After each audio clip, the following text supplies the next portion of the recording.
এখন তো আমাদের বাসার ছাদে কাজ ধরছে আলহামদুলিল্লাহ। এখান থেকে অধিকাংশ গাছে কিন্তু নিচে নামিয়ে দিছি। কয়েকটা গাছ উপরে আছে যেগুলো অনেক ভারী, সেগুলো নামানো হয়নি।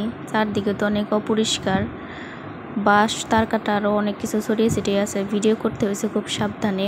এই বছর এই রঙন ফুলের গাছটায় যে আল্লাহর রহমতে এত ফুল ফুটছে। আমার আম্মু এই ফুলের গাছটা খুব পছন্দ করে। আর এই জবা ফুলের ভিডিওটা তো অনেক দিন ধরে দেখাই না। এর আশেপাশে আরও অনেকগুলো গাছ একসাথে জড়ো করে রাখা হয়েছে বলে সুন্দর মতন ভিডিও হয়নি। আর এই নয়নতারা ফুলের গাছটা কিন্তু আলাদা করে আমি কোনো যত্ন করিনি। এটা পেয়ারা গাছের গোড়ায় একাই চারা উঠছে, আর এখান থেকে গাছটা বড় হয়েছে কিন্তু। আর এই তো নিচে যে গাছগুলো রাখছি সেখান থেকেই যে এই ফুলটা ফুটছে।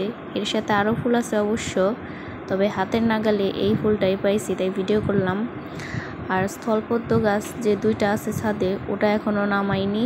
এটাও কিন্তু নিয়মিত ফুল দেয় আলহামদুলিল্লাহ। আমি কতগুলো ছবি অ্যাড করে দিলাম। যেহেতু শেষ বিকেলে কয়েকটা ভিডিও ক্লিপ নিছি, সেজন্য ছবি ভিডিও অনেকগুলো ভালো আসেনি।